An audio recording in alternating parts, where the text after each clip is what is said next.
Hi, I'm Tammy. Welcome to my YouTube video.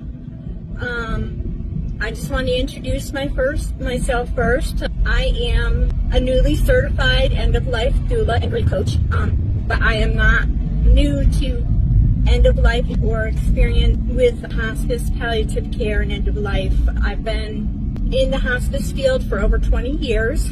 I've been a LPN since 1990. But my calling definitely is in working with people that are terminally ill or have a life-limited illnesses. So the reason why I had gotten into this field, a little personal experience. I have experienced a lot of loss due to sudden death and illness.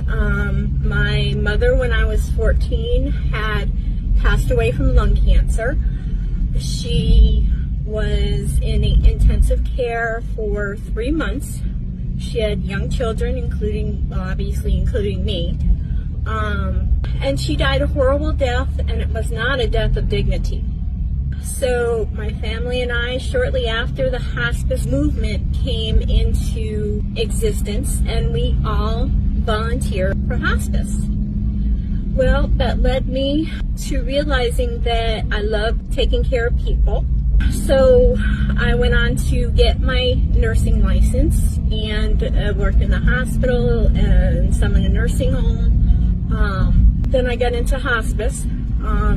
The particular part that I really felt called to is to be with the patients and their families when the patient is in the last hours, days or hours of death.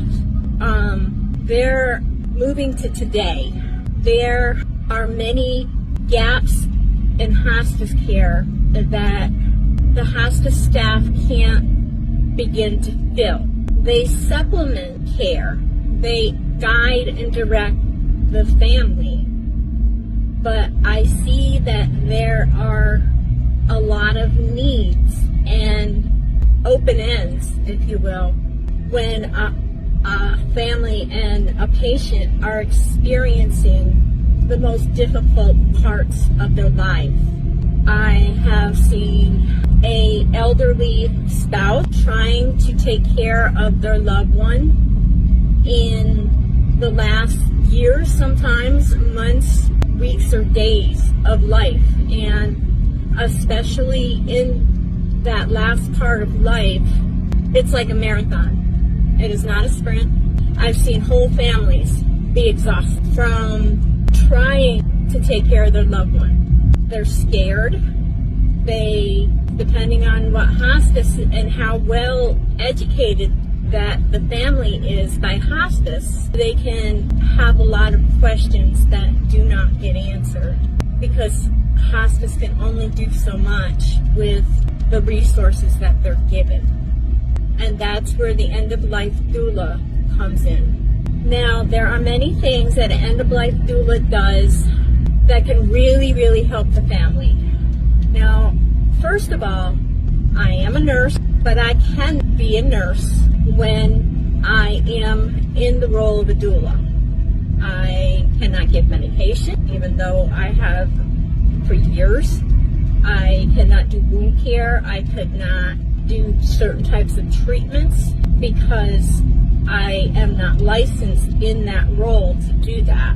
I'm not directed by a registered nurse or a physician, but I can share my experiences, what I've seen, help guide the family as to what is normal in the dying process and what needs intervention, when hospice needs to be called. I think that it is important to be a quiet presence, to be near the family so they have a rock in a very unstable time. A doula can do many things. Some doulas don't even do the vigil care, which is the last days and hours of life where they spend with the family. Sometimes they do respite, where the family can get away and the doula will stay with the patient, helping the family and the patient through advanced directives to help them understand what the document entails and how to make an informed decision. We empower the clients with knowledge so that they can make an informed decision on their own care and their own future. Also, we can help with funeral plans in the funeral industry and many choices that are not presented to the patient and their family. The funeral companies don't have the family's best interest at heart. I don't know, to tell you the truth, I don't know that much about that side of it, and I have a lot to learn, and I will learn, because one thing that doulas are an advocate for the family and the patient when they need it. Sometimes we do memorial projects, legacy projects. Thus, the name of my company is Creating Living Legacies. And where I came up with that name is I concentrate on the living. I concentrate on the precious moments that are left. And so one of the things that the doulas do are legacy projects where if the patient would like, we can help them create videos for grandchildren after the client has passed. We can, even if the patient would like, to form a collage, albums. Another thing is a funeral arranging. If they would like us to make the picture collage, just different things for the service. Things that can be done if the family and the patient wish it beforehand, so it makes it less stressful. It's really important when somebody is faced with such a serious time in life to be able to talk about what is scary.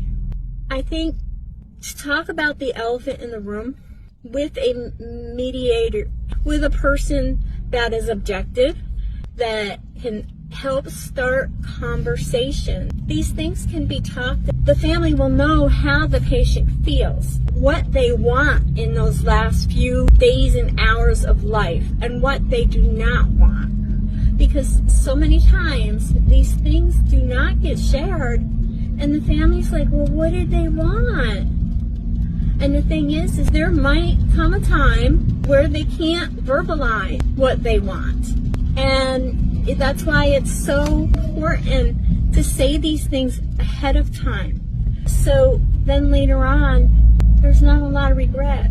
The hard things to talk about are the important things to talk about.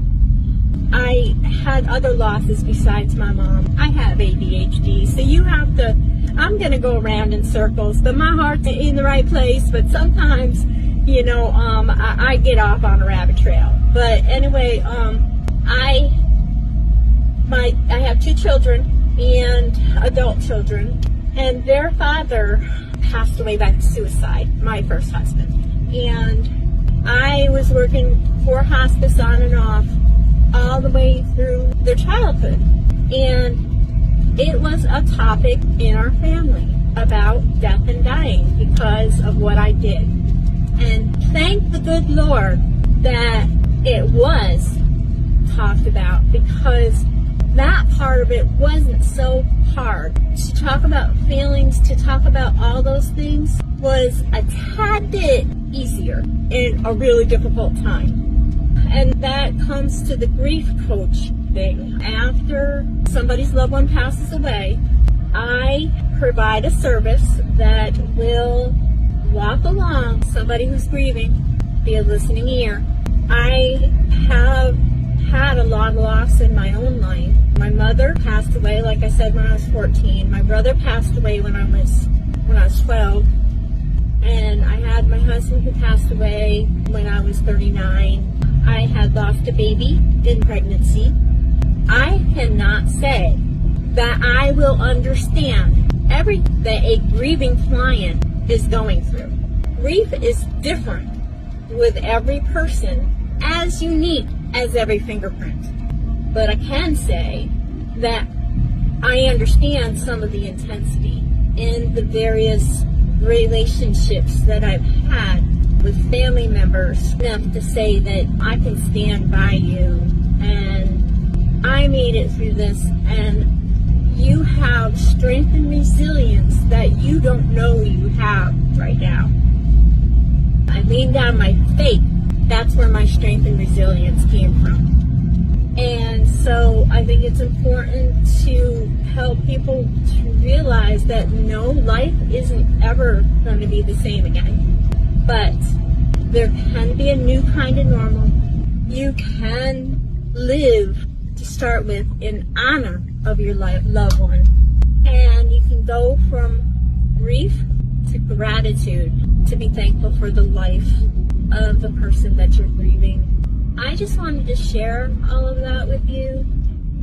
I hope you understood it all. I'm kind of new to this video vlogging and self-promoting. I'm not into the self-promoter thing. This is all new to me, and it's not in my comfort zone, but I'm going to get better at this. Thank you for taking the time to watch this. I really do appreciate it.